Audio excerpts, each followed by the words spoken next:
1300년 전 건설된 두브로브니크의 매력은 대리석이 깔린 광장, 돌로 포장된 경사가 가파른 길, 수도원 교회, 연못 등 모두가 비슷한 엷은 색조의 돌로 만들어진 스타리그라드의 구시가에 있다.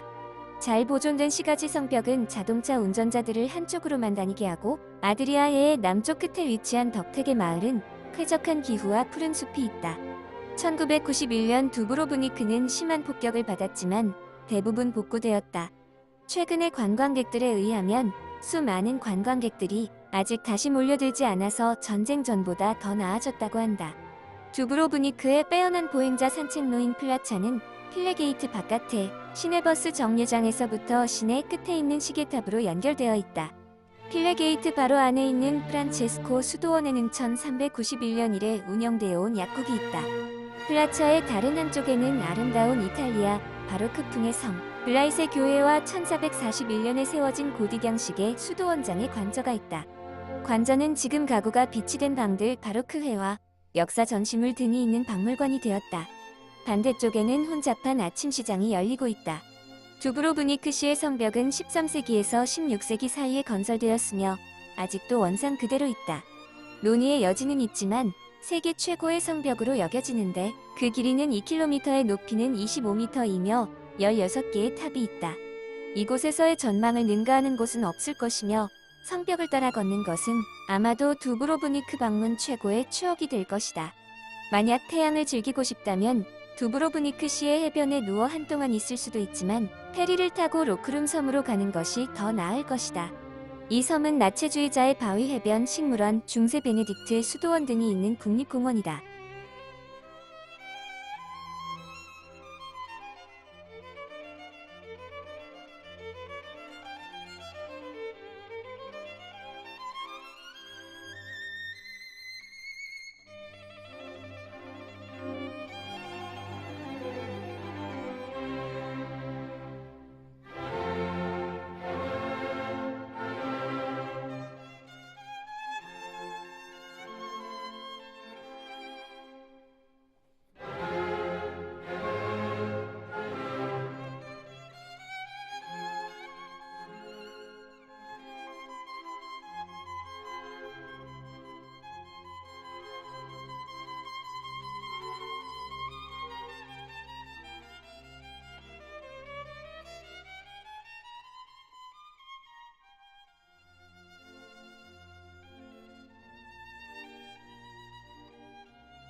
두브로브니크 대성당은 성모 마리아의 가정교회라고도 불린다. 두브로브니크 대성당은 현재 두브로브니크 교구의 소재지이다. 현재 서있는 바로크 양식의 성당은 1713년에 지어졌지만 6세기부터 이곳에 성당이 있었다. 스트라둔의 총장궁 바로 옆에 위치해 있다. 내부는 아름다운 보라색 대리석 제단과 달마시안 및 이탈리아 예술가들의 아름다운 그림으로 유명하다. 주요 볼거리는 성 블레이즈의 금박을 입힌 신체, 부위와 같은 유명한 유물과 전 세계의 다른 유물이 보관되어 있는 보물 창고이다.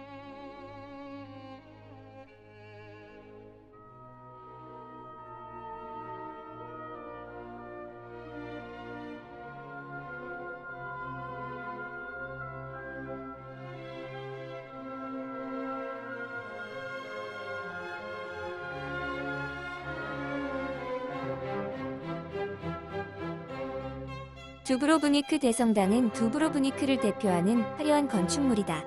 12세기에 처음 세워졌던 이 성당은 1667년 대지진에 의해 안타깝게 파괴되었지만 18세기 초에 이탈리아 건축가들에 의해 바로크 양식으로 다시 세워졌다. 대성당 전면에 서서 보니 가운데 높게 솟아오른 돔이 압도적인 높이로 주변을 내려다보고 있다. 성당의 외벽은 고급스러운 회색 석재로 빼곡하게 짜 맞춰져 있고 그 외벽 위로는 기독교 성인상이 마치 기둥처럼 우뚝 서 있다. 하늘을 배경으로 서 있는 이 성인 조각상들로 인해 대성당의 외관에는 성스러운 분위기가 감돈다.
대성당 내부의 벽면과 천장은 장식이 많지 않고 온통 백색으로 칠해져 있어 전체적으로 깔끔한 느낌으로 다가온다. 이 밝은 성당 안에 서면 유럽의 기독교 문화를 바탕으로 발전한 두브로브니크의 정체성과 깊은 신앙심이 확연하게 느껴진다.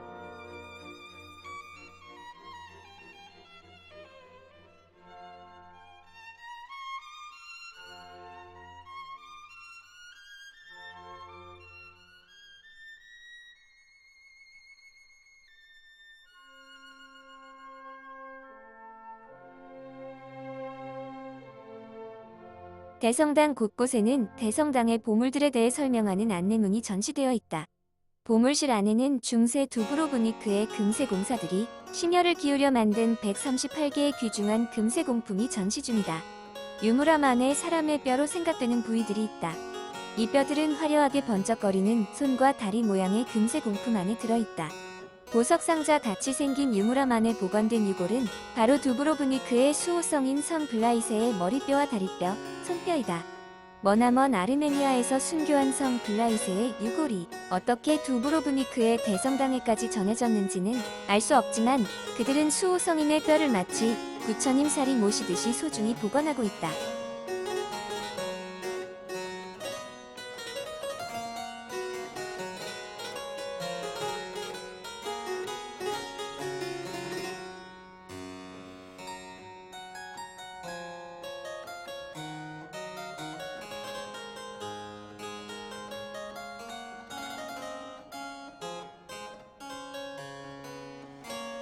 여행자들의 눈길은 주재단 뒤편의 한 그림으로 향한다.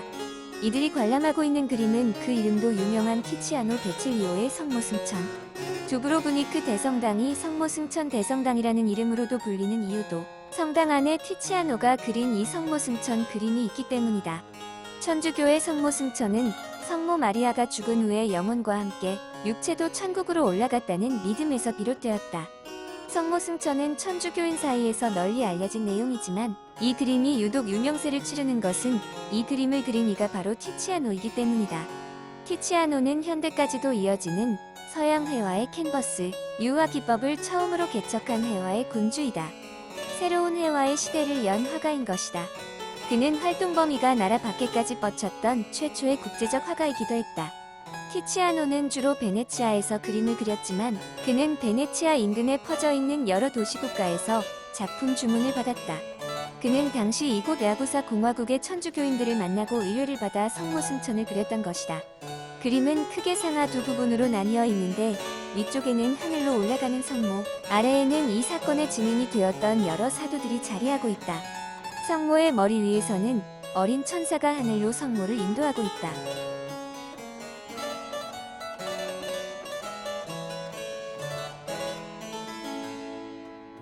예루살렘 재점령을 목표로 3차 십자군 전쟁에 참여했던 리처드 1세는 1192년 휴전협정을 맺고 영국으로 돌아가던 길에 아드리아에서 강한 폭풍을 만났다.